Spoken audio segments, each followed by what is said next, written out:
Norm Duke is a fan favorite, a legend, and a man on a mission to defend his U.S. Open title. But nobody's been better lately than Chris Barnes, a win, and he's your Player of the Year.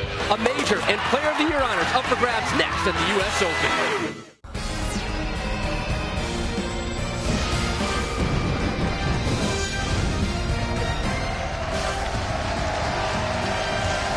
Welcome to the most grueling and prestigious stop on the PBA Tour. It is the 66th edition of the Lumber Liquidators U.S. Open. Today, the season concludes, but much remains unresolved, including Player of the Year honors, and we welcome you to a sold-out Brunswick zone. Carolier here in North Brunswick, New Jersey. I'm Rob Stone. Glad you're here with us. And what a fitting way to conclude this historical 50th season on the PBA Tour than with a U.S. Open that is rich in storylines and rooting interest. Of our 5 finalists, 2 don't even bowl on the tour anymore, and 2 could walk away with not only that $100,000 winner's check and 3-year exemption, but also Player of the Year honors. Now, coming into the week, the only way that Wes Malott would not be Player of the Year would be if he did not make the show and if Norm Duke or Chris Barnes won it all. Wes finished 18th. Barnes is your 3 seed. Defending champ Norm Duke needs just 1 win to earn his 33rd career title and 3rd Player of the Year honor. And the show begins with one of those, what great story do I cheer for more? 5 seed Richie Wolfe has never won a title, left the tour in 07. On a whim, he entered the tournament, now 4 wins away from a major. He'll face fan favorite, former pro Amleto, Monacelli, 2-time Player of the Year. 3 seed Chris Barnes on a tear. He's won 2 of the last 3 tournaments and can defend his Player of the Year title with a win today. Lefty Mike Scroggins, your 2 seed. This is his 6th TV appearance of the season. And Norm Duke, just 1 win away from his 7th major title, and he's standing by with our Randy Peterson. Well, Rob, it was just a little over a year ago on this very lane, lane 8, that this man right here made the 2-4-5-8, the bucket, to capture his first ever United States Open title. Norm, describe what it feels like to be back in this setting. Well, I'm nervous. I'm scared to death, to tell you the truth. And when I look back at that bucket, I can't even think about it for very long because it gets me all jittery inside and stuff. But that was a big, big shot for me. With everything on the line today, Norm, the $100,000, defending your crown here. Also, if you win that 1 title match, you'll be, again, Player of the Year for a 3rd time. What does that do to the level of pressure today? Well, I could let it bother me, but the thing to do is to eliminate everything and concentrate on one task. That is to win the U.S. Open. I've been here, and I know what it takes, and that's kind of why I'm scared to death. Well, thanks, Norm, and good luck. Rob Stone, Norm Duke, 1 win away, a lot riding on the line. Mr. Stone, you now have the con. Duke will take a seat and soak in our all-underdog opening match. Richard Wolfe was convinced to bowl this week by his boss back in Culpeper, Virginia. He'll have to get by Monacelli. The Lumber Liquidators PBA Tour on ESPN is brought to you by Denny's, where America's favorite breakfast is now available to go. Real breakfast 24/7. By Go RVing. Visit GoRVing.com for a free video. What will you discover? Go RVing. By Lumber Liquidators. Hardwood flooring for less. And by Geico. 15 minutes could save 15% on your car insurance. Visit Geico.com.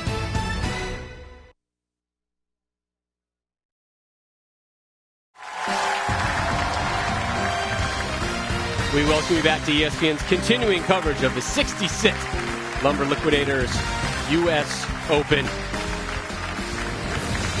Stepladder tournament format this week, and we begin with Richard Wolfe taking on Amleto Monacelli. Let me tell you, once you learn how to say Amleto's full name, it's downright enjoyable to say. It just kind of rolls off the tongue, doesn't it? Monacelli is great. Sounds like a wonderful wine. But we begin with a wonderful story. Richard Wolfe, and before he gets up, A, we want to wish him happy birthday, number 42 today. And number 2, a quick shout out to the good folks down at the Mountain Run Bowling Center in Culpeper, Virginia. Big gathering there to watch the man who works there, Richard Wolfe, the lefty, stepping up.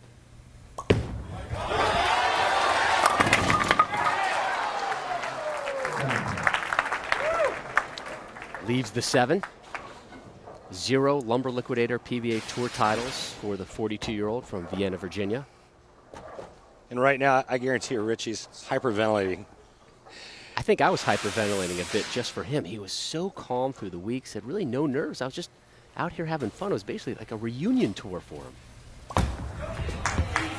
It's nice to get that single pin spare out of the way. Sit down, breathe, and enjoy. And you can kind of see the... There it was. And here's your other wonderful story. I mean, just so many great storylines today. Amleto Monacelli from Venezuela, 47-year-old, 19 tour titles, 1 major. This guy's a Hall of Famer, Rob, and a 2-time Player of the Year out here. And boy, when he needed it most last night, he bowled his biggest game of the night. It looked like he was going to lose his grasp on the telecast. He shoots 278 against Brad Angelo in position round to secure his spot on national television. And here's Monacelli on why this tournament is on his bucket list. The challenge of the lane condition, the amount of bowlers that bowl on it, and making all the way through here, means a lot to me. And also it's one of the tournaments that I always had in mind that I wanted to have as in my achievements.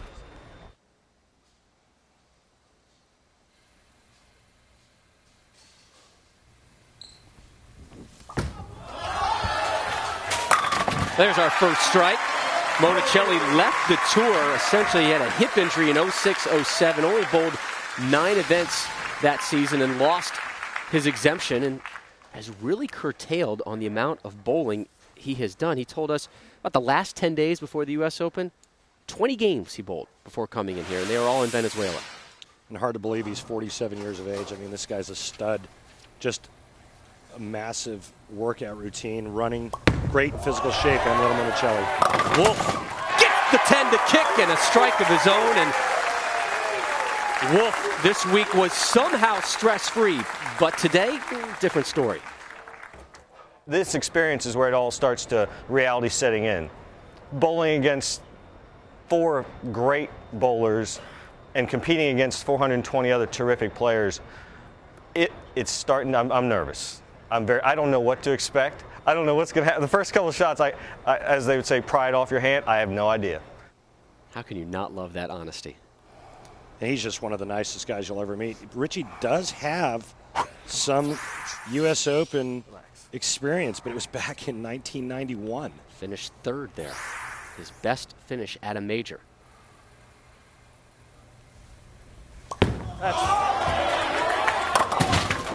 Yikes. And that's what makes the U.S. Open so difficult. Any little mistake, and you just pay the price. And this is the full price. There's no discount when you leave the Big Four.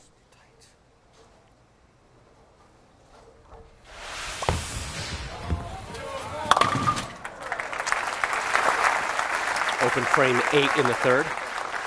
You'll see our CATS numbers throughout the telecast. CATS, the computer-aided tracking system provided to us today by the Kegel Training Center.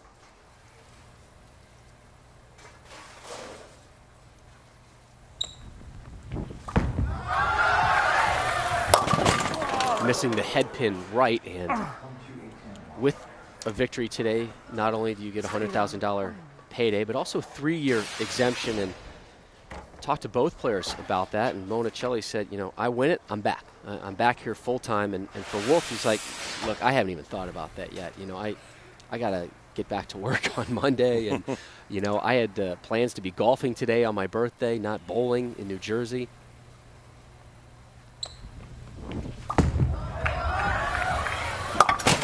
Wow, robbed. Well, and I think that's a mistake by Amleto because he loses the count. Instead of going for the washout and maybe getting 9, he gets 7 out. And now he actually trails after Rich Wolfe left that bucket. And again, the occurring theme throughout this telecast is going to be how difficult the oil pattern is. And just taking that last shot that Amleto threw, remember he left a weak 10 in the first frame. That shot was less than a board wide of target, and he misses the head pin. Yeah. A nice rebound for Monacelli, and that's kind of been his game all week.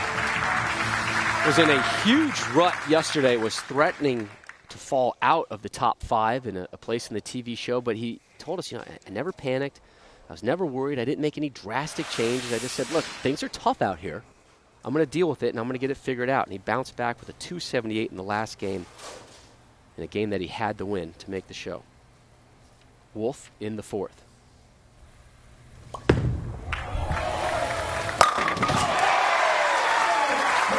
His second strike.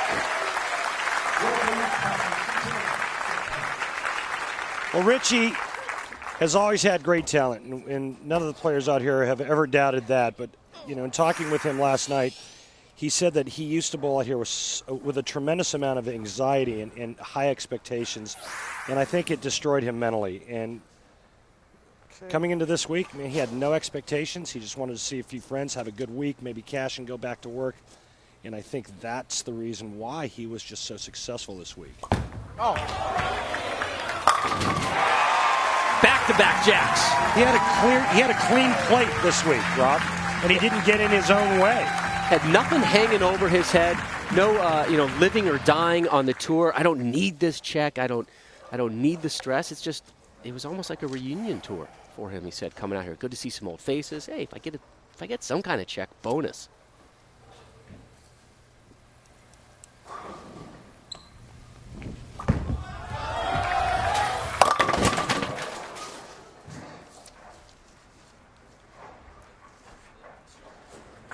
And you see it time and time again. Anytime a player goes light or wide washout, the tendency is to pull the next shot. That's exactly what Amleto did on the right lane.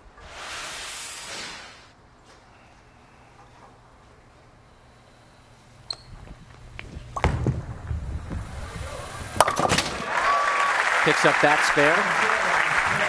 I want to remind you the PBA, in conjunction with Luby Publishing, has produced a wonderful collector's edition book featuring the 50 greatest bowlers in PBA history. The book uses pictures and feature stories. Great way to revisit the careers and relive the moments that made these players legendary. To order, just head on over to PBA.com. Click on the show, or rather the shop tab today.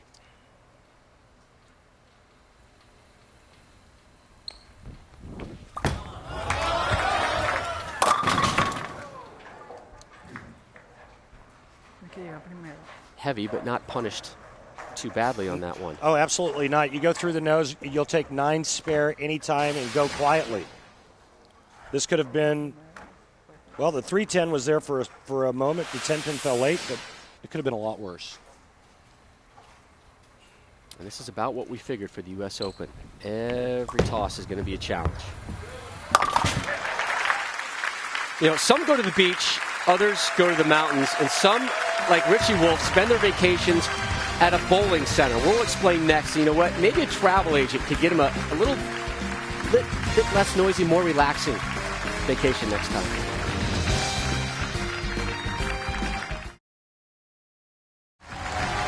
Welcome you back to New Jersey. Tight match one here between Amleto Monacelli and Richie Wolfe.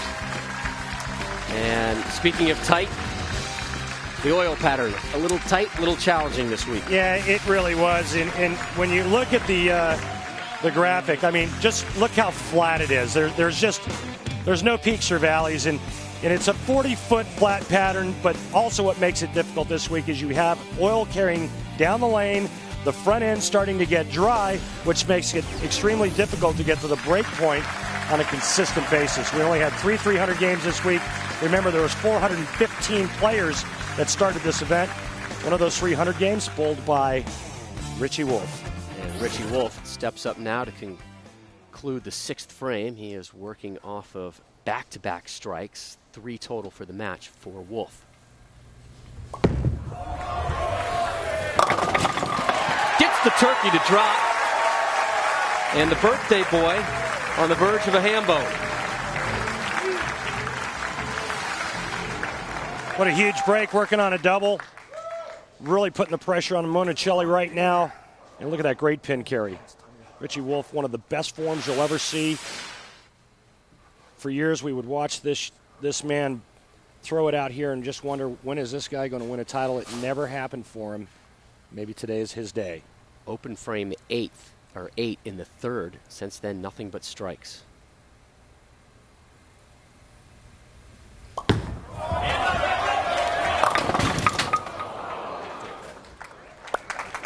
It's okay, though. Makeable spare, a little aggressive. Maybe just a shade wide of target.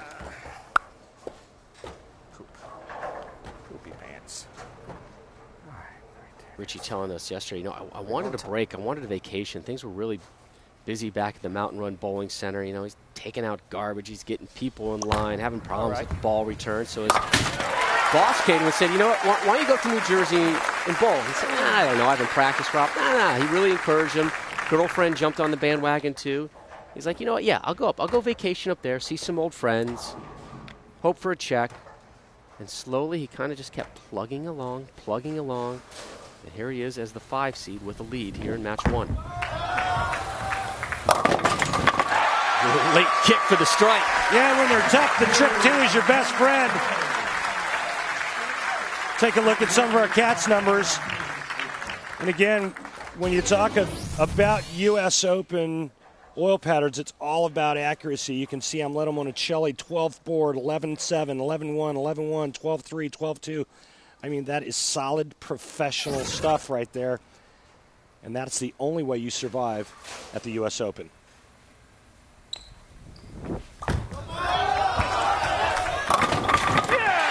Drop and give me 10, his first pair of strikes. And as he used to say when he was a full-time player out here, give it to me one time. Hey, Richie Wolfe gets a break catching a light wall shot. And Amleto Monacelli says, you know what, Richie Wolfe, I got a little bit of that here too, buddy.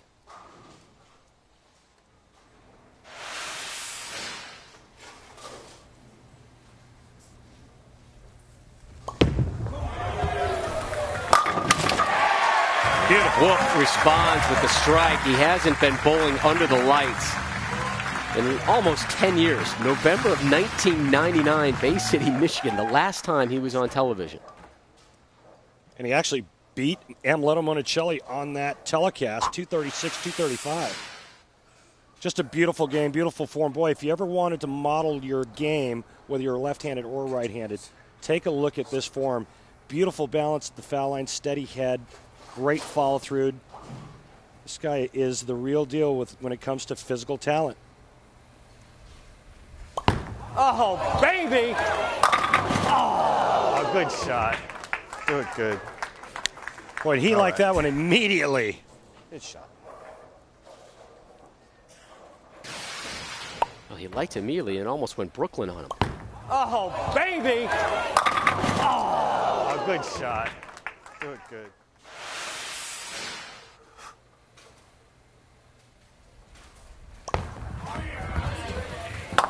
Rob, you know how Richie talked about how nervous he was going to be in his soundbite, how nervous he is?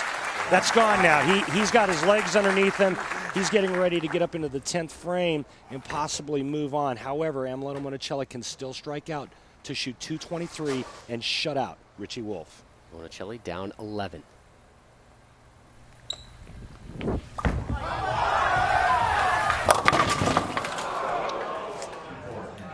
The hang over there. Coño, no puedo meter la mano.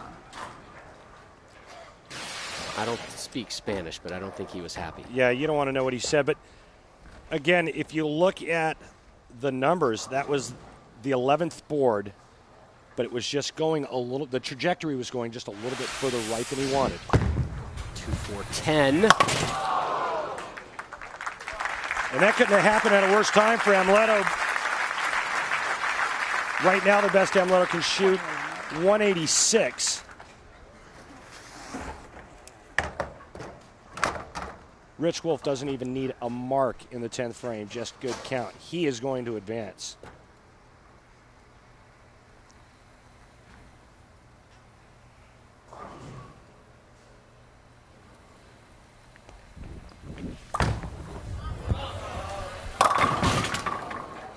But what a week it's been for Amleto Monacelli. And for a player to come out here when he's not a full-time player and make a show at a U.S. Open, he's got to have talent. You do not make the U.S. Open by chance.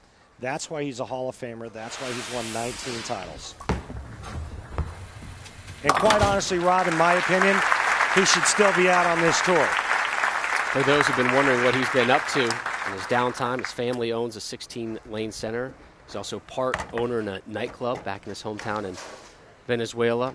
Gives a lot of lessons to the state team in his hometown, working with kids age 8 and up. And, of course, he's out there running 30 to 40 miles a week, working those weights.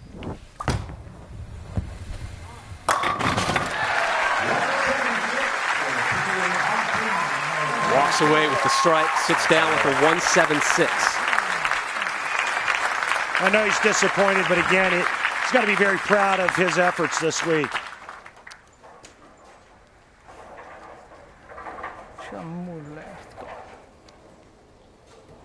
Slug just blew up in that one ball.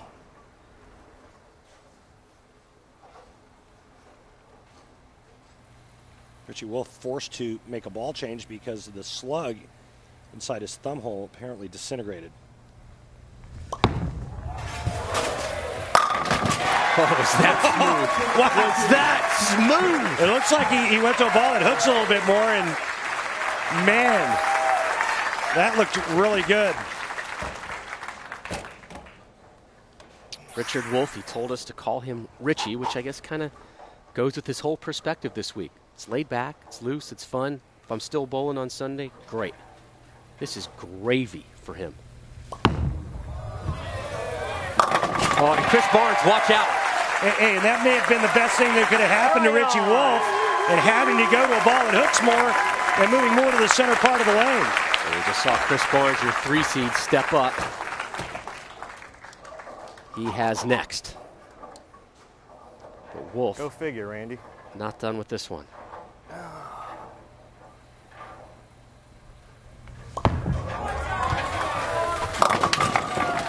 Nice job, Richie Wolfe. 213 to 176. Wolfe moves on. And when we roll on, we reflect back on Pete Weber's U.S. Open dominance through the years and tell you how he directly affected the exempt cut line for next year. Chris Barnes, your 3 seed, getting loose and getting ready for Wolfe.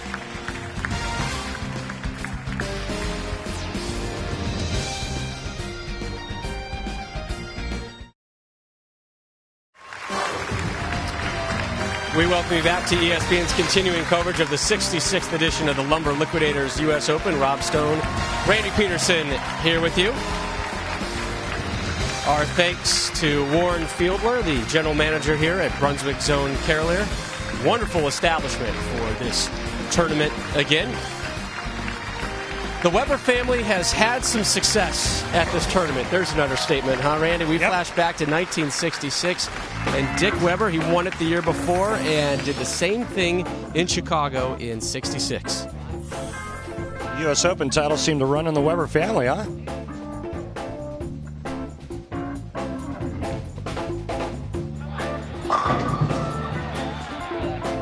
And it's a shame we don't see those jerseys anymore. You see that classic Dick Weber rip the 5 into the 7? Love it.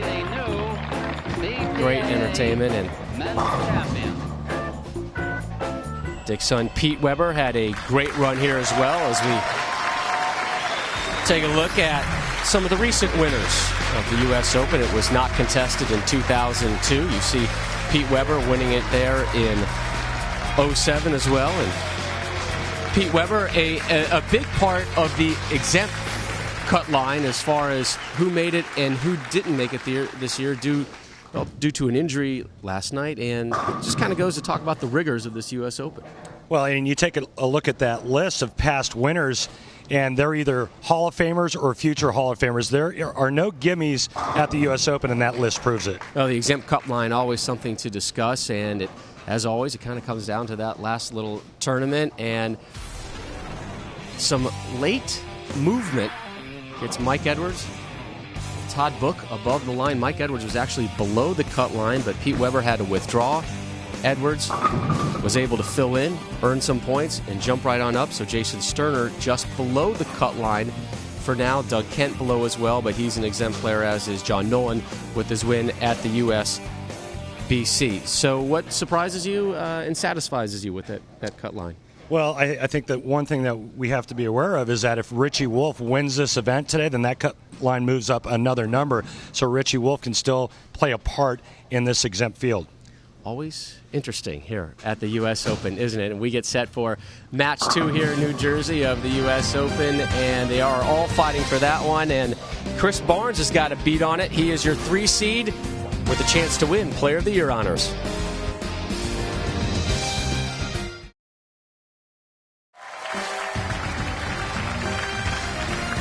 Richie Wolfe with some fans here in attendance as the birthday boy, the 5 seed, has moved on to take on the 3 seed Chris Barnes, Rob Stone, Randy Peterson. Glad you're spending part of your Sunday with us here at the Bowling Center.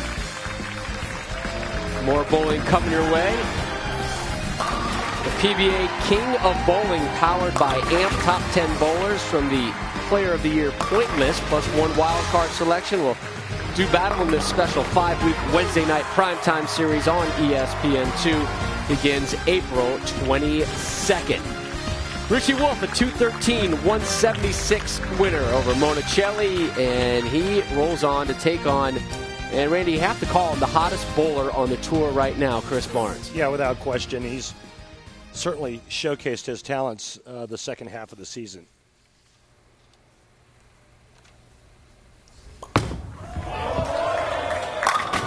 An opening strike for Wolfe. He beat Chris Barnes both times they met this week.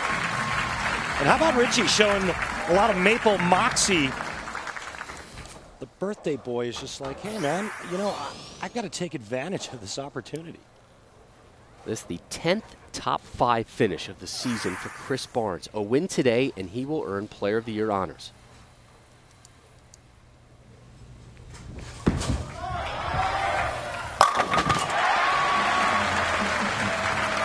And here's Barnes. Any added pressure about trying to win a major and Player of the Year honors on the same day? 4 weeks ago, I was basically dead in the water. I didn't have any chance at really any of this. I could have a nice season, but I was out of the running of the Player of the Year and a lot of different things. So I'm kind of on house money right now. Just riding the wave, riding the momentum, and you know, we'll see. I actually even have a small winning streak on TV. So we'll see if we can parlay that one into one more.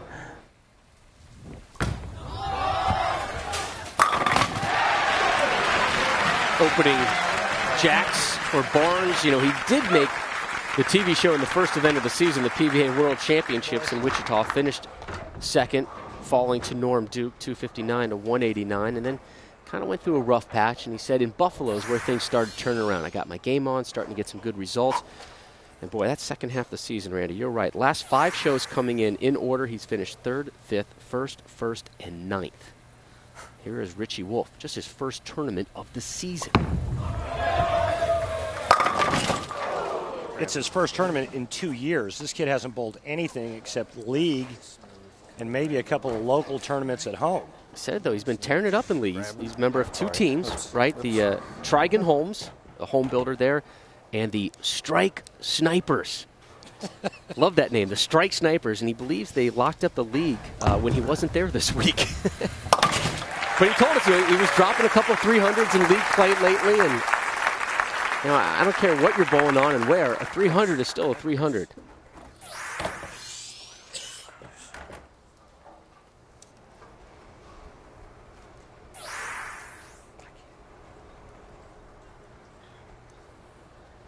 You get the sense he's kind of re-familiarizing himself with some of the things that go on during the TV show. Oh yeah, we got shot clocks, we got some of these lights, some interviews.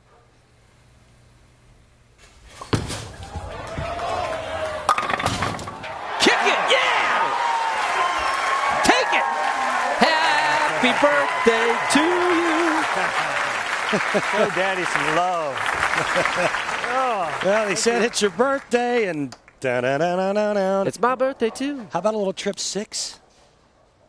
Oh yeah, a little love off the sidewall. That's a textbook. Takes that out. Kick 6. Love it. Now Barnes steps up, looking to open up with 3 strikes.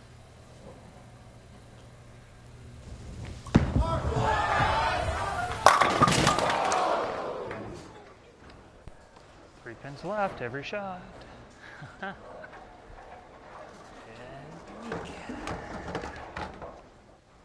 Well, I'm not sure what he means by that, but he knows what he means by that. That's all that matters. And that's a great shot in a ring and 10. And Chris Barnes, to start this game, 3 quality shots. Barnes, 12 tour titles, 2 majors. He won the 05 U.S. Open and the 06 TOC.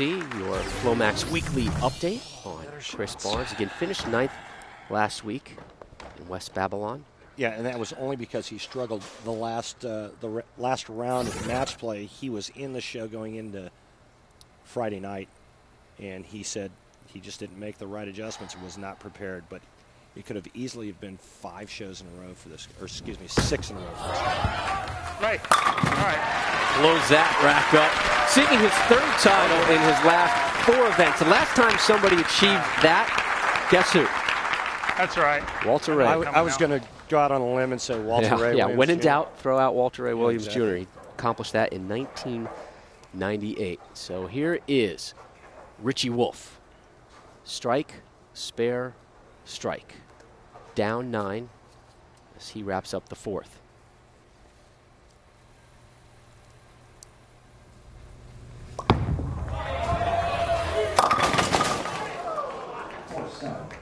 Well, you can see that right at release, Robert. Looked like Richie just turned it early just a bit. And again, on this tough U.S. Open pattern, that ball will not lay off. The other southpaw on the show, Mike Scroggins, waiting in the wings. He's your 2 seed. So just Wolfe and Scroggins, 2 lefties, 3 righties on the show today. Again, Norm Duke, your defending champion, your number 1 seed. 2.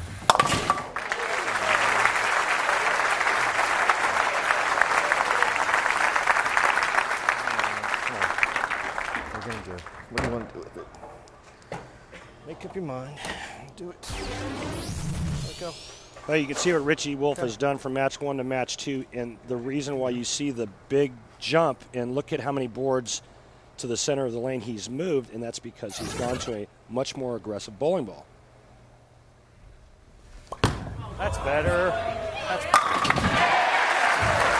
He's made some wonderful adjustments so far today. I mean, with all that's out there and what he's going through, you got to admit he's made some great shots, and this is just another one of those. You notice that his hand stays behind that shot much better, which keeps it on line and keeps it from changing direction violently down the lane. This is the 3rd U.S. Open show Chris Barnes has made. Again, he won it in 2005.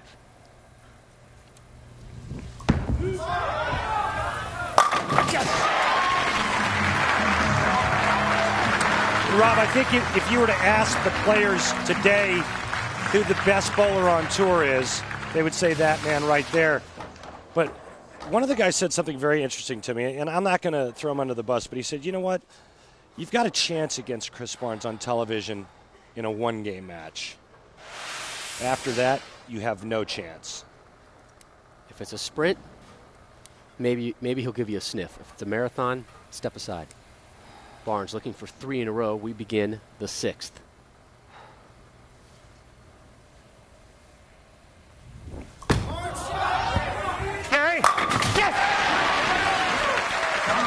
And Rob, the reason why he's that way is because he's a great technician.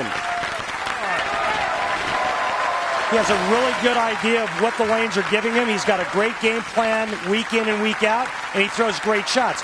The other guy that does that comes to mind, Norm Duke. And Norm Duke, your number 1 seed today. If Barnes wins or Norm Duke wins, they will be your player of the year. The conclusion of match number 2 when we return.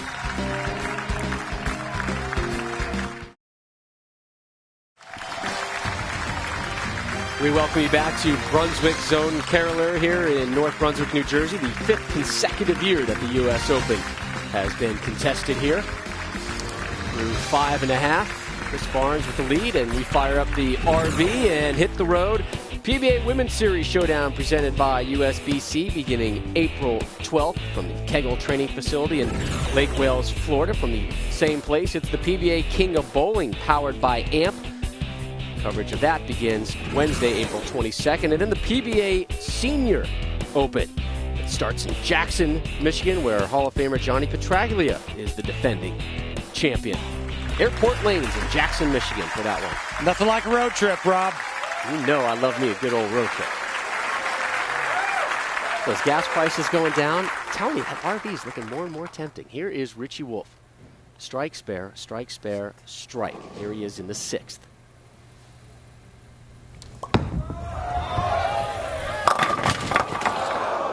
Good.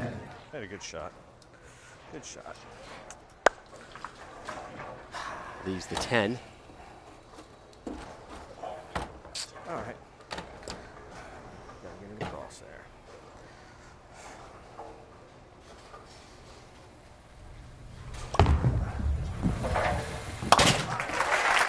So Wolfe stays clean. Oh, we talked about the move that he made from match 1 to match 2. Oh. You can see just how much straighter he's going in that first match, but different story in match number 2. You see how much deeper he is with that hand going just slightly around and creating a lot more angle. The only problem for Rich Wolfe now is he's bowling a Dutch 200 game. That's strike, spare, strike, spare, strike, spare. Chris Barnes has got a double and a 3-bagger. He's trailing Chris Barnes by 29. And the Dutch 200 is alive, but not well. And you know, this week in match play, a Dutch 200 or a small 200 would have won a majority of the matches. Right. I mean, two bills is not bad at all. I had a lot of great players come up to me this week and say, my God, are they brutal. Well, remember, Wolfe won match 1 with a 213 to Monacelli's 176. Barnes, though, is hot to trot, up 29. Here he is in the 7th. Oh, boy, he is looking tough. Tough! The double of Texas native. In his 11th year on the tour, hunting down major number 3. And again, we talk about accuracy, location, but you look at where he's at the arrows, okay, and also what he's doing with the break point down the lane, and that means that he's trying to get that ball just right of that locator down the lane on this lane surface. You can see that targeting system right there. Barnes drops the nickel in the 8th. He's won 3 of the last 4 tournaments, said this is the 2nd best run of his career. A title today would make it the best streak. That's why he's that good. That's the way it goes. Beautiful. Only a spare in the 3rd. Like that. Everything else has been strikes for Wolfe's opponent, Chris Barnes. Make this shot. Let's go. This thing's tighter.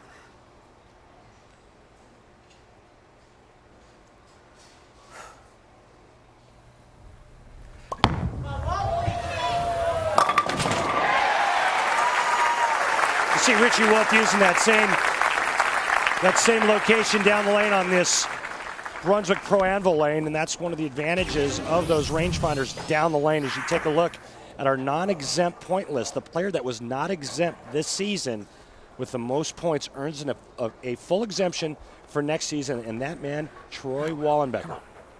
Congratulations to Troy. Look forward to seeing him on the tour next year. Put it on the spot. On the spot, baby.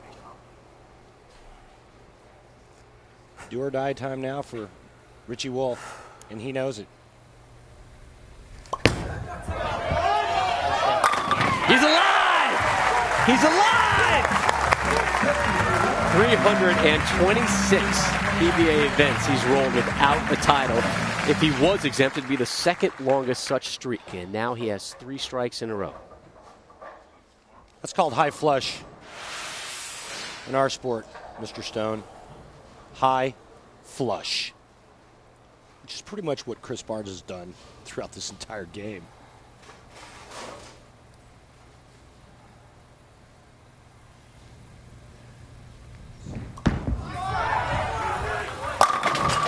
U.S. Open six-pack for Barnes there in the 8th. He's a buzzsaw right now. Boy, this is a Duke-like performance for Chris Barnes out of the gate. He's 2 strikes in the 10th away from shooting 270, and they all look the same. Again, one of the most talented players to ever throw a bowling ball when his mind is right and he's got a good look. He's unbeatable. Looking for 7 straight strikes. Needs just 8 for the win. That one got way away from him. Dropped 6. And I think one of the big things in this match is that Chris Barnes got off to a quick start, was never pressured, and he was able to freewheel, so to speak. Unfortunately, this was a little bit too free as he misses target right and flags the head pin. And he's able to have kind of that freewheel approach here with the, again, player of the year on the line here, but he is the defending champ, and that was something that was the defending winner of player of the year. And there you go. This is something, a title that he really desperately felt he needed to. Nice ball, buddy. It was kind of put his mark on the bowling history. He earned it last season, so he says, you know, coming in here, even though I know if I win, I get it again, it's not this big looming thing hanging over the top of me like it was last year. You know, I put so much pressure on myself with the expectations and everything else. Now, if I win it, it's just a really cool thing.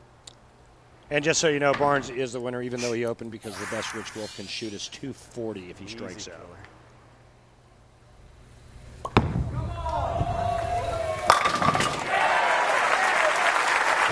What a great week for that man, and just a great talent. We'd love to have Richie Wolfe back out on this tour again, that's for sure. I'm not so sure, though, that that's in the cards for Richie Wolfe. 240, Keith. He's doing well. Not enough against this cat. Yeah, absolutely. Who would have? Barnes is good. Who would have thought that 240 wouldn't win? Another one. It's a Yahtzee here. It's a pleasure. It's always a pleasure. Great watching you again this week. He didn't sound like a man who would be coming back, but you know he enjoyed this week to the max. Oh, there's a class act in Barnes giving Richie his due. Hit that 7. Yeah! For Richie! Doesn't matter, I don't care.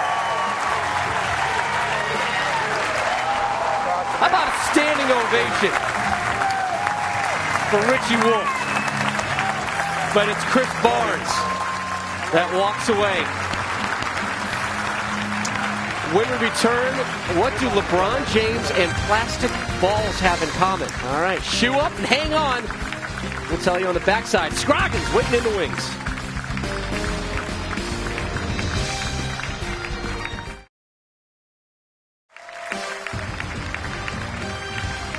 We welcome you back to New Jersey. Chris Barnes has just moved on with a 243-240 victory over Richie Wolfe. He'll take on the lone remaining lefty, Mike Scroggins. And we jump into our bowling time machine and flash back to that man, Johnny Petraglia's win at the 1977 U.S. Open.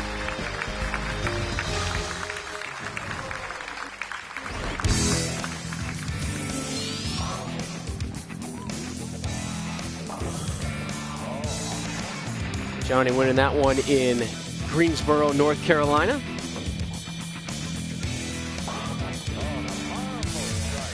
Beat Bill Spigner. Johnny's looking fit and trim back in the 70s, huh? I like it. He's looking pretty good right now, too. He even has his own scoring system. Are you aware of that? We'll talk about that. We're going to be using that. Yeah. Great. More math. All right. Updated Denny's PBA Player of the Year points, and Chris Barnes now with 61 again. Duke and Barnes, the only way they can eclipse Wes Malott is by winning today's U.S. Open. If Chris Barnes beats Mike Scroggins, that guarantees that Wes Malott will not win PBA Player of the Year. We take a look now at the top 10 moments this season on the PBA Tour, and we go from 10 to 6. We begin with number 10, and we begin before the season even began in North Carolina at the Chris Paul charity event where the king, LeBron James, teamed up with Jason Couch to beat the team of Chris Barnes and Chris Paul. You have such a man crush on LeBron. It's stupid. How could you not? It's physically impossible not to be impressed by him. He is pretty cool. Weebles wobbles, doesn't fall down. LeBron Couch win it. At number 9, Patrick Allen, Lady Luck. Sitting by him for a couple tournament. First, Walter Ray Williams Jr. in Reno for the win. No. And PA takes the title. And then in Vegas at the TOC, it's Rhino Page gifting one to PA. He'll take it. Nothing wrong with being on the receiving end once in a while. Checking in at Ocho. The women's series continuing to show great growth across our country.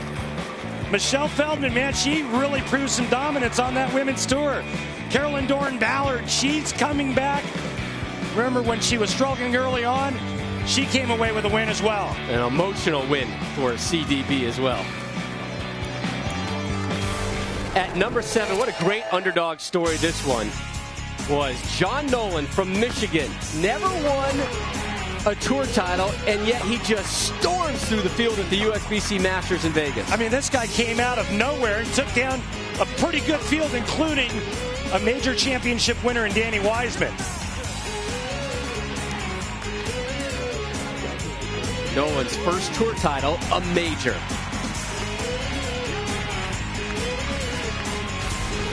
And checking in at number 6, something that stirred up a lot of controversy and conversation through the bowling world, the extreme swing, which was eventually won by Chris Barnes.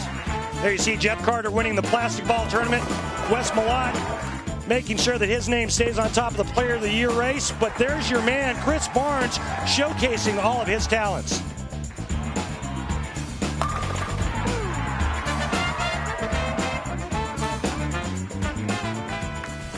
Coming up a little later in the show, we'll have 5 through 1 as we take a look at our Grand Slam point list. The top 4 qualify for the Geico PBA Team Shootout a little bit later this summer, held right here in the Garden State of New Jersey. Let's take a look at some highlights from earlier today. We begin match 1.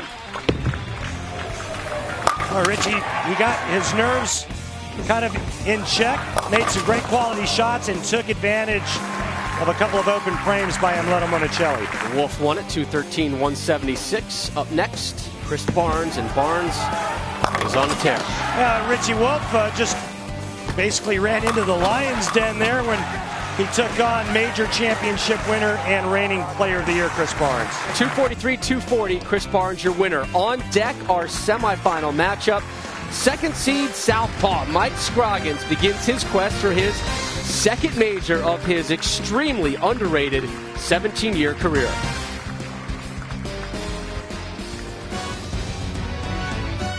The Lumber Liquidators PBA Tour on ESPN is brought to you by the United States Bowling Congress, ensuring the integrity and protecting the future of the sport of bowling. Bowl with us. By Denny's, where America's favorite breakfast is now available to go. Real breakfast 24/7.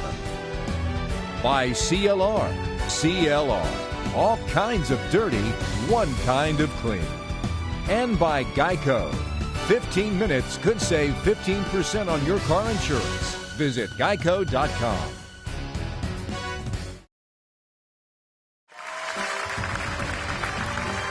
ESPN's continuing live coverage of the U.S. Open from New Jersey rolls on. Rob Stone, Randy Peterson here with you as we get set for essentially our semifinal match between your 2-seed Mike Scroggins and your 3-seed Chris Barnes. Randy, early thoughts on this one? Well, it's going to be very interesting as to what type of ball reaction Mike Scroggins has, because he throws it completely different than Richie Wolfe. Richie Wolfe was in hooking it. Mike Scroggins likes to go very straight. I think that Chris Barnes had a lot of practice time while we were at break to do more to the oil pattern to improve or help his cause. This is the 8th championship round appearance of the season for Barnes.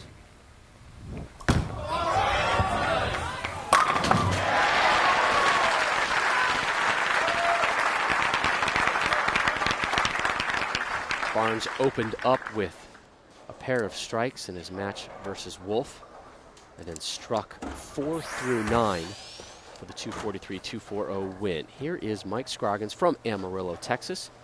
One major on his resume, the 2005 Masters, 5 tour titles. Yeah.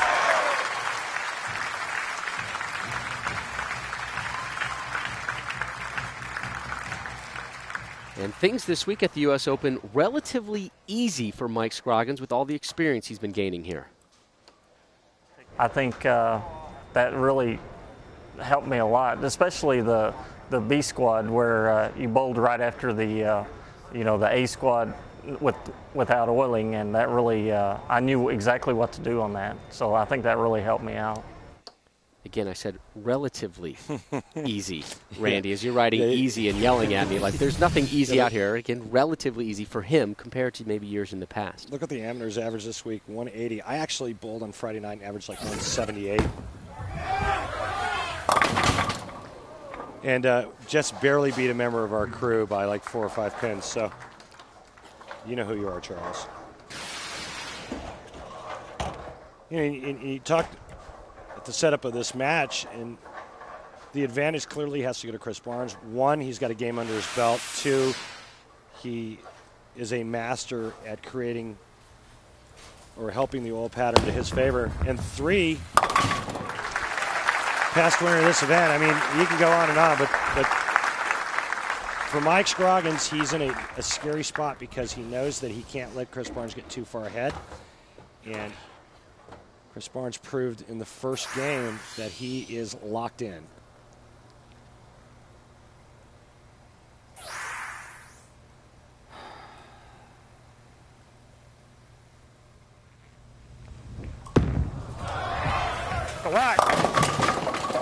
It was interesting talking to these two late last night after qualifying ended, and we were able to know who was on the show and not. And we asked Chris Barnes, he said, I went through about maybe 4 balls this week. Mike Scroggins, 10 to 12. Normally it's just 2 or 3 for him.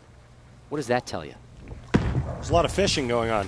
A lot of fishing, a lot of trying to just find, a combination that would give him another half an inch to an inch area, either at the target or at the break point. But you talk to ball reps this week, you talk to the players this week, there was no magic ball.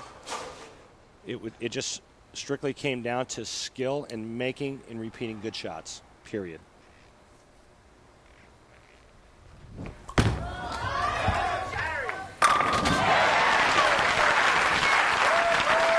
I think he's going to be a handful, I really do. And again, you can see that he's moved in a little bit. In this match, he's about 2 boards left of where he was in the match against Richie Wolfe, and that was because of the practice that he got during the break. He was able to break down the oil pattern a little bit more and create a little more friction to the right. Scroggins strike and 8 spare in the second.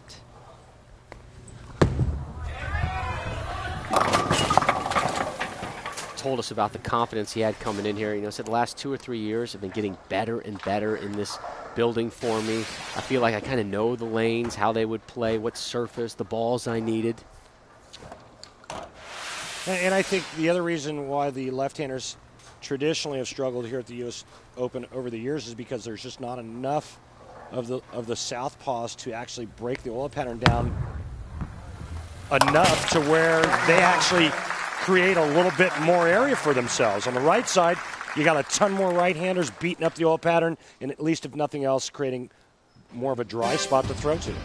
I want to remind you that 6 of the best bowlers from the PBA's Women's Series will return for a special event presented by the USBC. Stephanie Nation, Michelle Feldman, Carolyn Doran-Ballard, Jerry Wessner, Wendy McPherson, Missy Bellender, all there to compete in this event featuring the Petraglia scoring system. Trouble. Because I need more things to learn in bowling. And Mike Scroggins having some issues on the left side of that lane. The good news, he avoids the split again, and that was the theme for this week. However, you've got a guy that you're going up against who proved he can throw a lot of strikes today. And not so much the case throughout the week. I mean, yeah, the guys would occasionally have a 240, 250, but it was rare. And the players knew that as long as they could stay clean and somehow try to manufacture a double or a three-bagger, they had a really good chance to win matches. I don't believe that 2-0 or 2-team will be enough to beat Chris Barnes in this match. And the same goes for Norm Duke in the title match.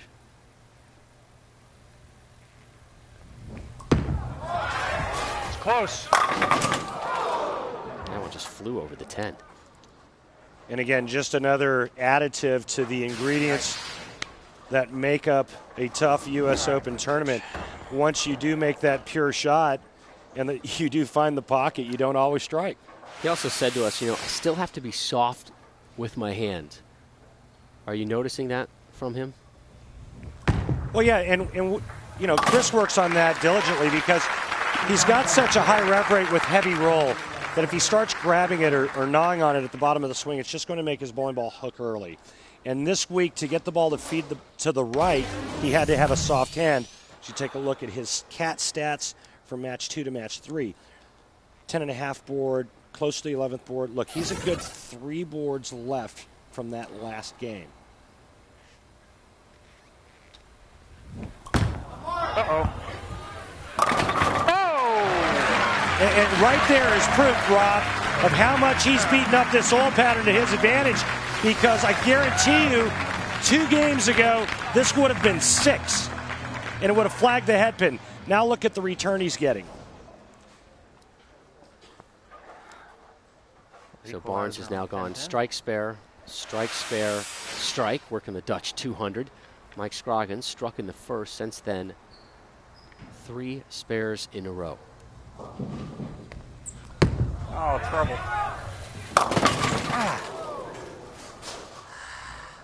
You got to get it going that way, but not too far.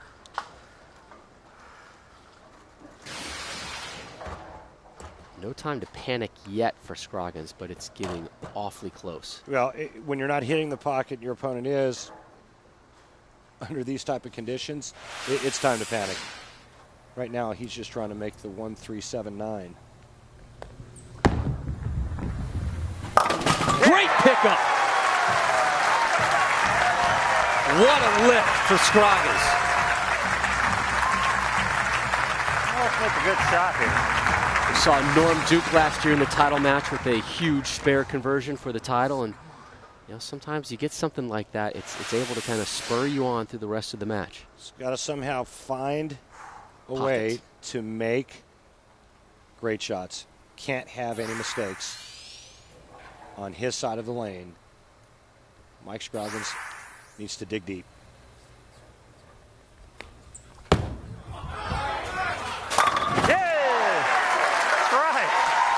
And there's his second strike of this semifinal. A little advice to our married men out there.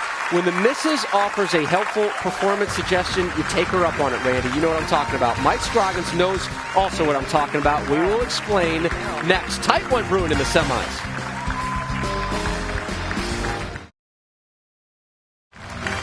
Mike Scroggins clawed his way back into the semifinal, down 8 to Chris Barnes.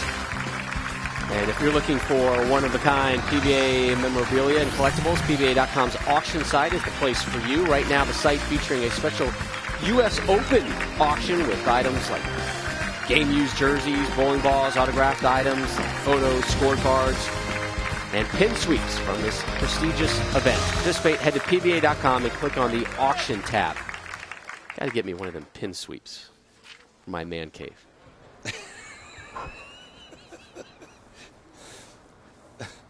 Here is Barnes in the 6th.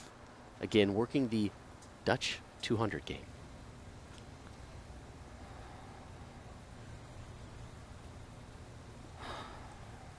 Wow, is this a long setup? How about that one? Oh, are you kidding me? I mean, you can't be serious. Chris Barnes has set up this pair perfectly for himself, and now all of a sudden he can't carry. Watch this, he almost leaves a pocket 7-10. Head pin goes to the sidewall. All of a sudden he's staring at 8, And oh, how you got to love that messenger. Let's remember that one.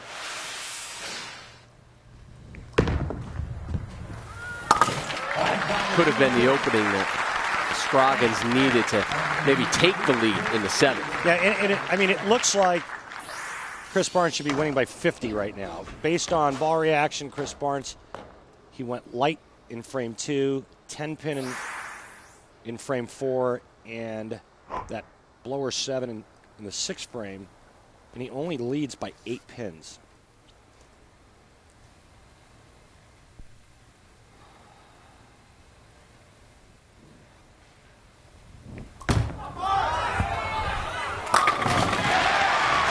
And I say that because Mike Scroggins has only hit the pocket twice. Yeah, it's been a scrappy game for Mike Scroggins. And Scroggins made the TV show at the TOC in Las Vegas. His lovely wife Melanie was there in attendance, and Mike was quickly dispatched in that tournament. And afterwards, the missus said, "You know what? You got to come out with a little more energy. I need to see some jump, some vibe in you, son."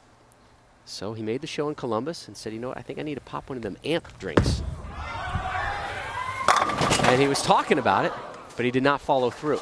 Well, you cannot get it left. But he said, "I got one in my room. Anything, get it right." I'm going to crack that baby open for today to give himself a little pop, a little kick, and he needs some energy. He needs a boost right now. Yeah, he needs to crack a 6-pack amp right now because he keeps missing target wide left, and he cannot. He's got to be able to find a way to miss target right and have his ball hold line to the pocket. Richie Wolfe could miss target wide left because he has a lot more hand, more revolutions, more power. That's why he was farther towards the center part of the lane and hooking it. So with that extra power, he could afford to miss a little bit left of target. Mike Scroggins cannot. Just 2 strikes in this semifinal match for your 2 seed, Mike Scroggins. Norm Duke waiting in the wings as your 1 seed and defending U.S. Open champ. Yeah! There you go, Scroggy. A smile of relief. Boy, he really needed this because, again, this keeps him in the match, gives him an opportunity to throw a double, and Chris Barnes has not doubled yet. 4 strikes for Barnes, 3 for Scroggins.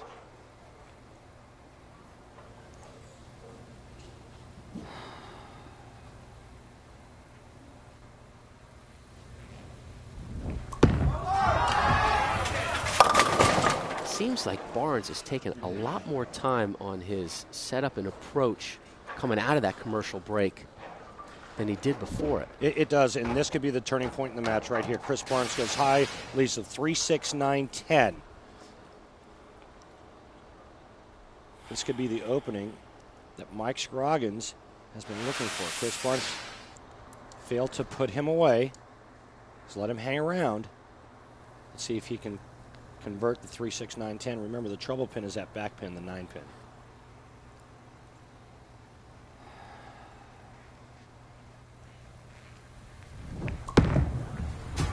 Get lucky. Got it. Great shot. Got it.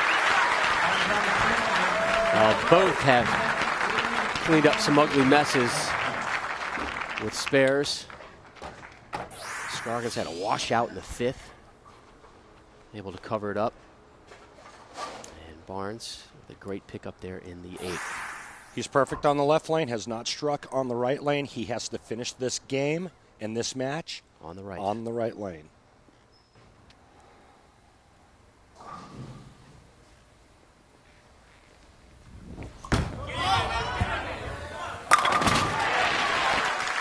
Now what happens when he gets up in the 10th? He just went high. Was it a bad shot, or does he make an adjustment? Does he move left? If he moves to the inside part of the lane and misses too far to the right, it's going to hang and will never get back. Right now, Mike Scroggins is in a great position to add pressure and make Chris Barnes think about his 10th frame, but it has to start with a strike here in the 9th and 2 more in the 10th. He had a strike on this right lane in the 1st frame, nothing but spares since. What a great time. What a great time. And maybe his best shot of this match. When he needed it most, he steps up and doubles and takes the lead. And now moves to that left lane as we begin the 10th. What a great semifinal, and it's just leading us into what should be a memorable conclusion here at the U.S. Open. Norm Duke, your #1 seed, looking to not only defend his U.S. Open title, but also win Player of the Year honors. Mike Scroggins, down, but resourceful, scrappy, and not out of it yet.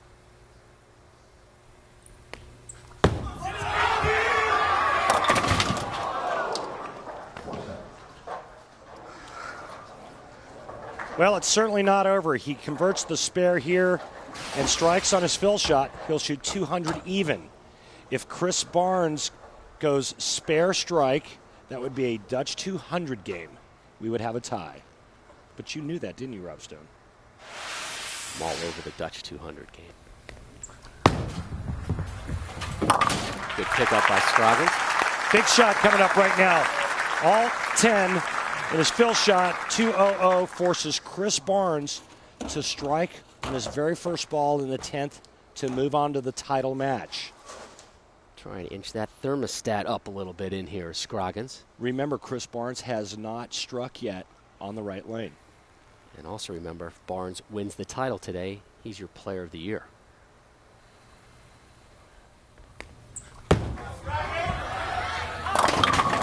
Yeah, Scroggy! Huge! Absolutely huge! Sits down at 2 bills. Pressure on Barnes. Great pin action coming up. Mike Scroggins willing him down. Come on, Kerry! 9-pin goes last. He's like, still got a shot, still got a shot. So Barnes must strike. Must strike to move on.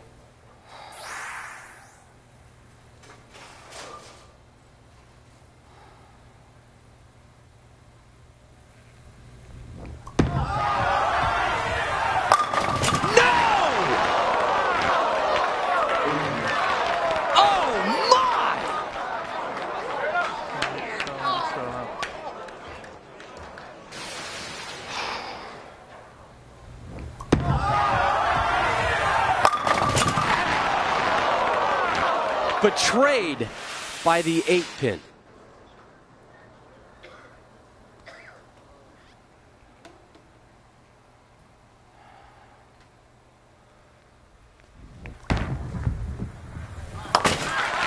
It's got to have all 10.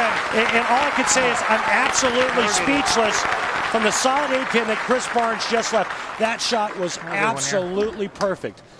Coming to you from a guy that knows a thing or two about leaving solid 8s, that ball was perfect. Now, he must have all 10 right here. Has yet to strike. That last shot was absolutely perfect. I promise you, he throws this next shot the same exact way. We'll have a tie. And a roll-off.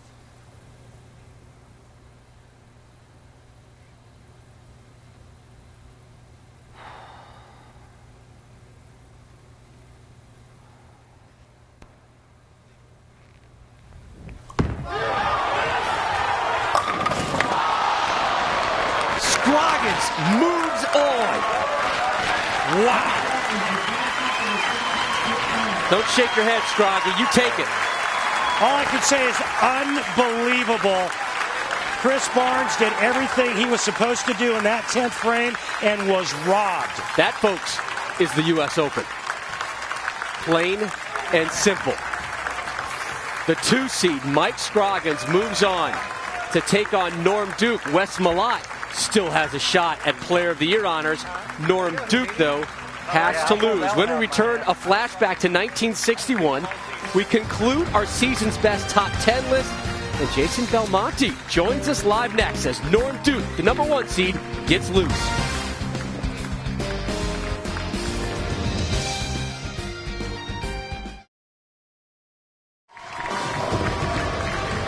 We welcome you back to ESPN's live coverage of the 66th edition of the Lumber Liquidators U.S. Open. Mike Scroggins and Norm Duke getting set for your title match. We flash back to May 31st, 1961, the first PBA network telecast. It was the $75,000 National PBA Invitational from the Paramus Bowl in Paramus, New Jersey, just about 45 miles northeast of us, Randy. Well, Rob, unfortunately, I missed that telecast because I wasn't born yet. I actually came a year after, but look at Eddie Elias, the founder of the PBA, putting that jacket on the winner. Awesome. Norm Duke getting set to defend his U.S. Open title. The majors mean everything to him, and Norm prominently displayed in our top 5 events of this season. Checking in at number 5, the great PBA PTI debate. Tony Wilbon, please discuss. We've got a good old-fashioned bowling controversy. Seems this Sunday's PBA event outside Denver has banned high-tech reactive resin ball. But using old-school plastic balls doesn't sit well with tour leader Wes Malott, who's skipping the event, saying, quote, "Nobody's asking Tiger Woods to use a wood driver or Roger Federer to use a wood racket." Yeah, I'd like it if there was a tennis tournament where you use wood rackets. Sure. I'd like it if there was a golf tournament where you used persimmon clubs. Why not have? It's only one. Here's what this will be. If it is just one, and Wes Malott doesn't want to compete, it's a throwback tournament. Speaking of Wes Malott, at number 4, he was Mr. Versatility this year, and it helped put him in the fabled catbird seat for now in the Player of the Year pursuit. Yeah, what a season he had with 8 telecasts and 3 wins, and doing it on all sorts of different oil patterns. He really did prove his versatility this season. Great season from Strike-A-Lot, Wes Malott. At number 3, what a celebration it was. The 50th anniversary, the top 50 bowlers all time, and of course, the debate of who really is number 1. Eventually won by Earl Anthony. Yeah, it's the greatest event I have ever been a part of that the PBA put on. It was absolutely just a unforgettable evening. And Earl Anthony edging out Walter Ray Williams Jr. for the title of greatest bowler ever in PBA history. Nobody dominated tournaments out here like Earl Anthony did.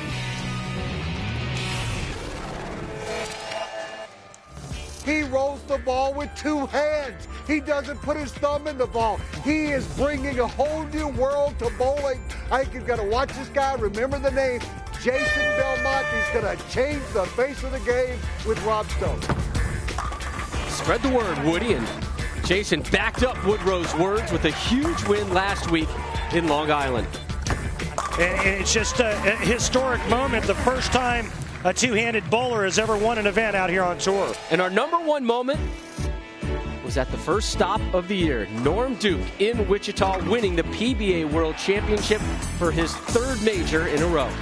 That is one bad mammal, Rob Stone. And Norm looking for another major today here at the U.S. Open. And Duke getting loose right now to take on Mike Scroggins. We're joined now by the man who checked in at number 2, Jason Belmonte. And you've had a week to have that win kind of set in and settle in. What are your thoughts on the importance of that to your career? It was definitely the most amazing tournament that I've ever won. Bowling on TV with the PBA on the greatest bowling stage in the world, and then to come up victory against 2 of my best mates. Dream come true, mate. Really quickly, have you decided what your future is going to be with the PBA next season? I'll definitely be back here for the next season. I have my exemption, so I'm going to utilize it as much as I can.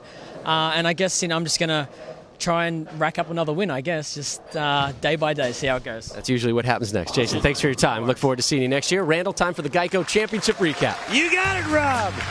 Match number 1, 2 guys that haven't been around in a while. Richie Wolfe taking on Amleto Monacelli.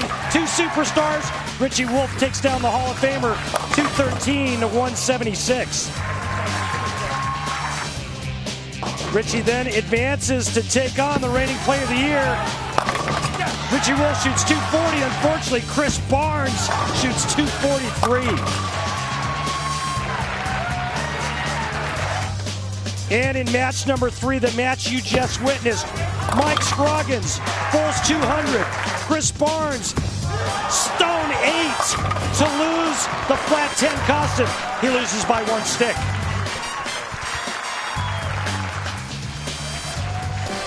What a semifinal. And now we are set for #1 seed Norm Duke, who seeks to defend his U.S. Open title and earn his 3rd Player of the Year honor. 1 match, 1 win. He scores both.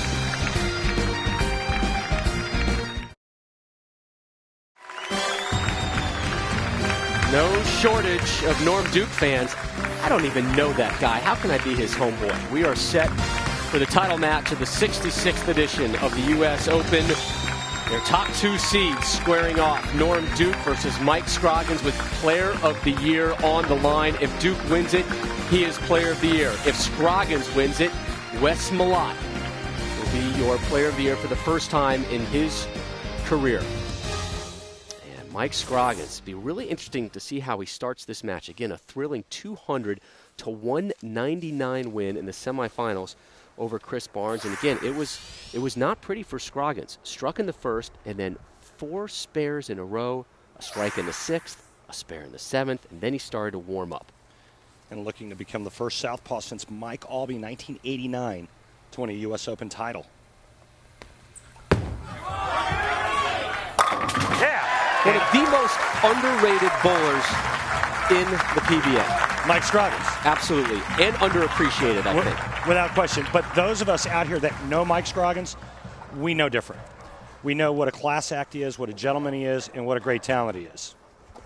His 33rd career TV singles appearance, just 5 titles, one of them a major. Now here is, what a wonderful story. Norm Duke won the first major of the season. It was the first tournament of the year, the PBA World Championships in Wichita. It was his 3rd straight major title.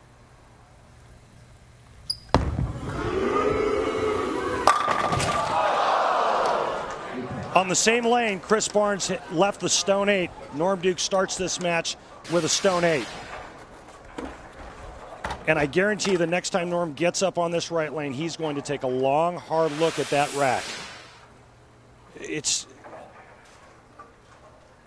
incomprehensible how that's happening. You see it once, okay. You see it twice out of the last 3 shots thrown on that lane with 2 different bowlers. Very unusual. And here's what a major title means to Norm. Majors are, there are pinnacle events, and I think that our careers will be evaluated at the end in our ability to win the major championships. And I watch Tiger Woods like a hawk, just like everybody else in America. And to see what he does in the majors is not only unbelievable, but it's admirable. And I want to do the same thing in bowling that he does in golf, and that is dominate in these major events.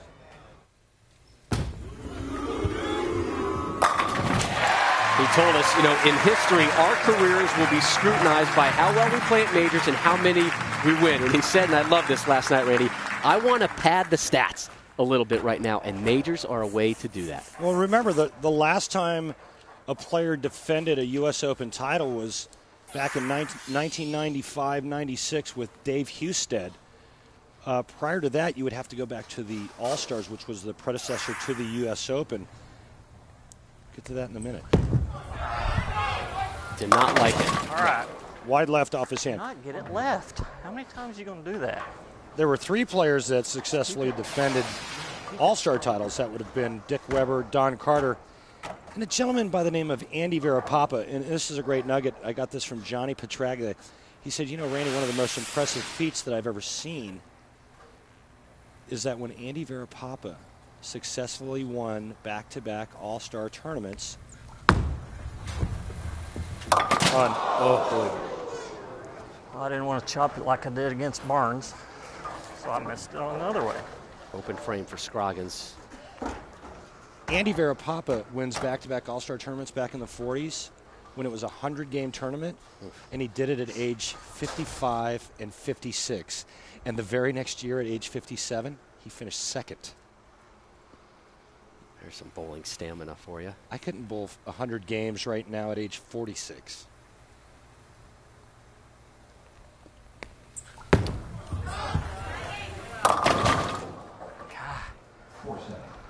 There's the 4-7 heavy on that approach. I promise you that 2-0-0 will not win this game. Won't happen. This may be deja vu all over again for Mike Scroggins. His only major title came at the 05 Masters. He was the number 2 seed there. And who did he beat? Norm Duke for it.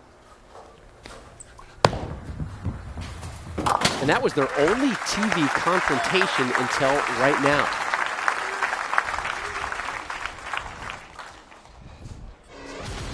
Scroggins, 5 titles, 1 major. Norm Duke, 32 titles, 6 majors. He wins today. It'll be his 33rd tournament title. And he'll be all alone in 5th place, breaking a tie with Parker Bone III. And then that would pull him to within 1 of both Mark Roth and Pete Weber. And he is heavy and leads the Big Four. Looked like he turned that shot early.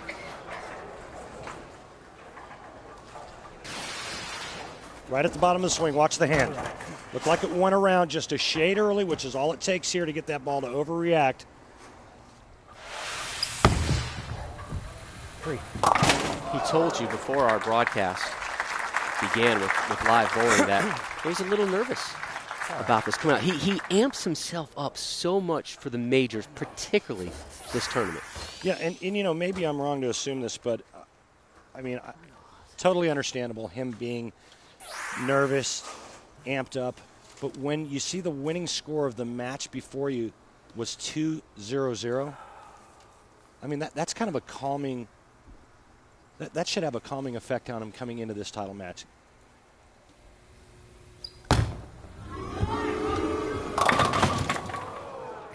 It is a sloppy title match right now, and not sloppy because poor skill. There's some really challenging conditions out there. Well, you can bet right now that Norm is calculating all of the possibilities, adjustments in his head right now, and when we come back from break, I guarantee you there will be a change.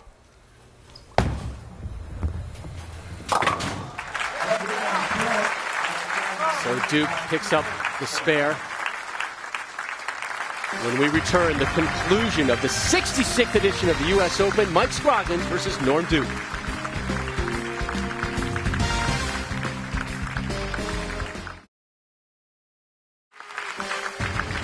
We welcome you back to the 66th Lumber Liquidators U.S. Open, coming your way from Brunswick's own Carolier here in North Brunswick, New Jersey. That is the hardware, that is the ring, $100,000 check, 3-year exemption, and Player of the Year honors should Norm Duke win it. Mike Scroggins about to step up for his effort in the 4th. He is up 2. It has been scrappy, resourceful so far here in the title match for both competitors.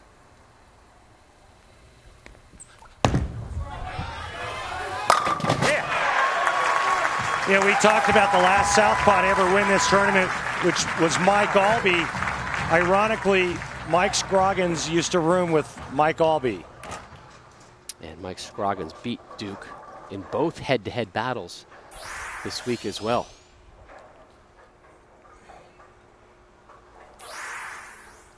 Who is the favorite right now after 4 in your mind? I think it's a coin toss. Okay.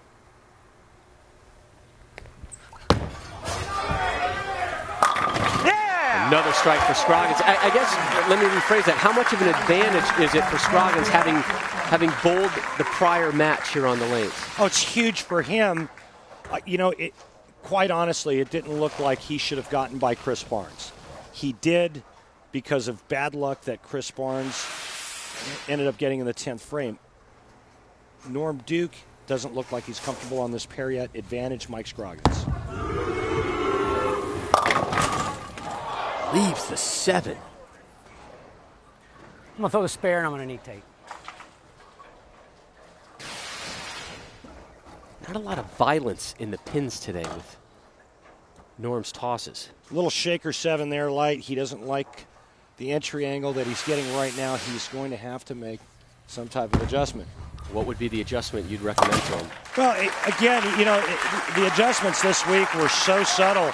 It could be something as simple as just a little bit softer speed on that lane to get the ball to face up a little bit stronger. But,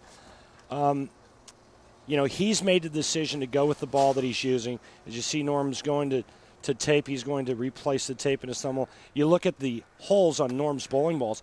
You notice the edges are razor sharp, and that basically what he does is he pulls it right off the press. Look at that thumb hole there and the finger holes down there. He pulls it off of the drill press and doesn't take a sander to those holes. And the reason why he does that is because it eliminates him from squeezing any of the holes.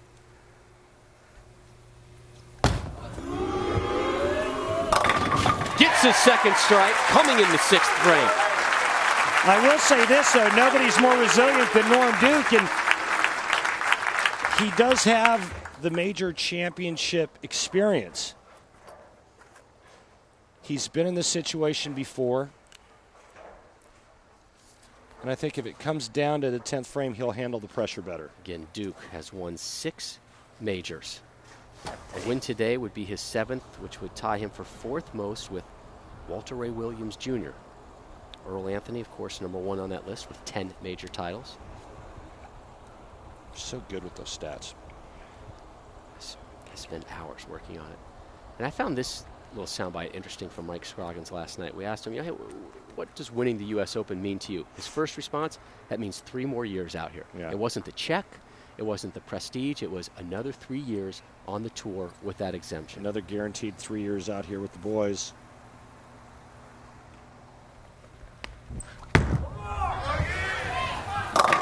Gets 3 in a row to kick. And now Scroggins starting to light it up a little bit here. He's got a game under his belt. He's relaxed. He knows exactly what the lanes are going to give him.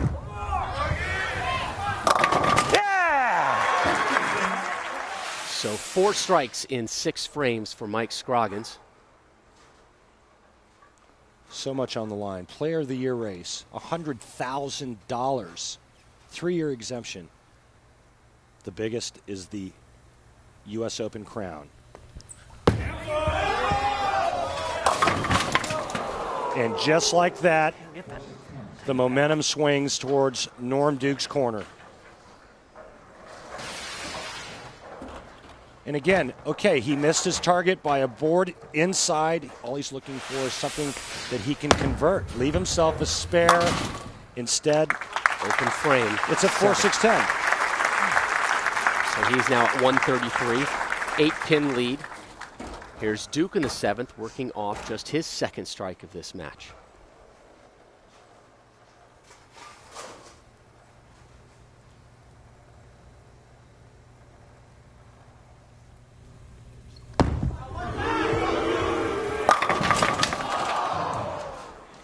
Too soft into the pocket. And that's why he left the flat 10.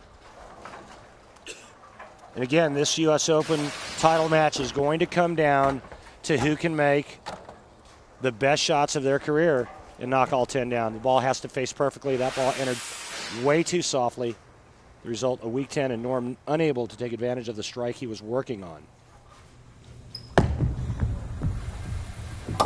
Duke did not bowl in 3 tournaments this season, including last week in Long Island. He said, I want to get my body and everything prepared for it. What he did with that time off, he worked out on his legs. He said last year I came in here feeling waist down. I was a little thin. I was a little light due to that calf injury. He bowled a lot, not really in competition, just kind of getting out there and bowling, and he rested. And just like Barnes, has yet to strike on the right lane.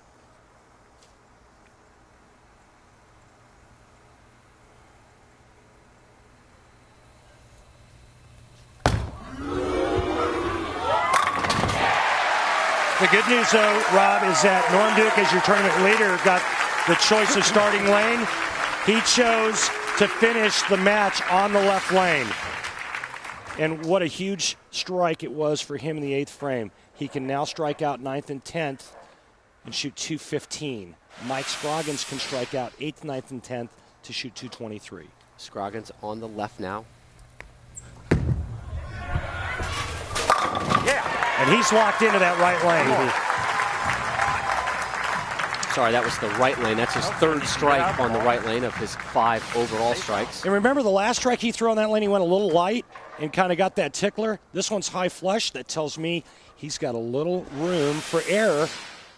He's found a home on that right lane. Now, can he shore it up, tighten up those britches, and strike right here in the foundation frame, 9th frame? He's up 8, can max out at 223. Duke can max at 215.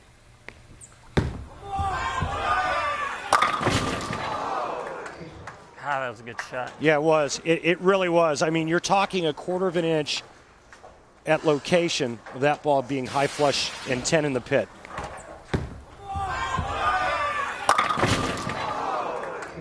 Leaves the 6.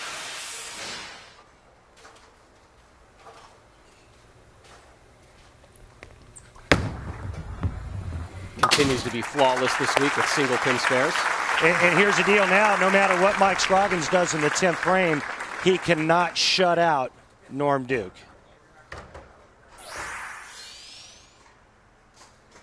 Big discrepancy in success between the left and the right. Duke is going on to the right now in the 10th. We'll close on the left. Norm Duke strikes in the 9th, strikes first ball in the 10th, and gets 9 spare. He will shut out Mike Scroggins and win his 2nd consecutive U.S. Open and $100,000. Gotta have it. Heavy. Right through the nose. God, that was such a good shot.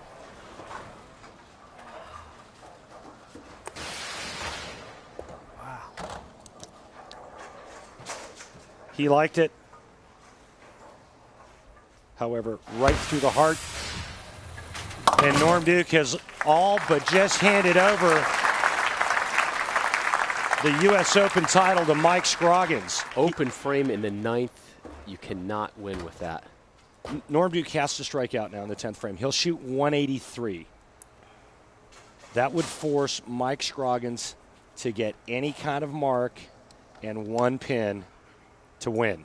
Duke with 3 strikes in this title match, all 3 coming on that left lane.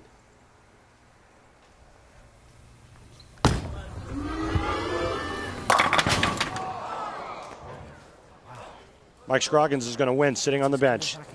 He's going to win his 2nd major. He won sitting on the bench. I think he just did the math right there. He won sitting on the bench in the semis over Chris Barnes. And he's going to do the same here at the U.S. Open. Yeah, you can smile, Mike Scroggins. You deserve it. And don't anybody say he backed into this title. And so, all right? That would just be a flat-out disrespectful comment to Mike Scroggins. Absolutely right. And so much just happened in one frame. Wes Malott will now be your Player of the Year because Norm Duke, his only shot at winning Player of the Year was winning this tournament. The same went for Chris Barnes. Wes Malott is now your Player of the Year. Norm Duke will not successfully defend his U.S. Open title. Mike Scroggins is going to win his 2nd major, $100,000. And most importantly for him, life out here for another 3 years. There's the strike for Duke, and you know what he's saying right now. Where were you? Norm's very disappointed, and he should be. He's going to question his decision-making for this title match for a long, long time. Behind the foul line. That's right. Stay behind the foul line, and this tournament is yours. 6 to win. Couldn't happen to a better guy. Yeah! Yes! Congratulations, Mike Scroggins. Party at Scroggins tonight! Yeah! Woo!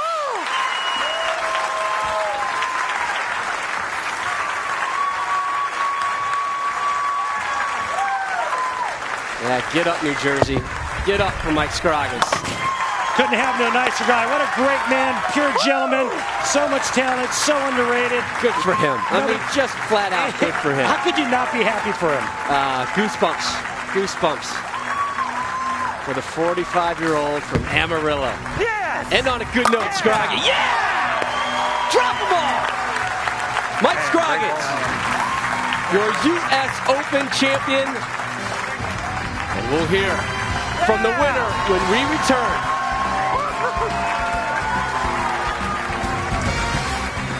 Hey, Melody! This one's for you, babe.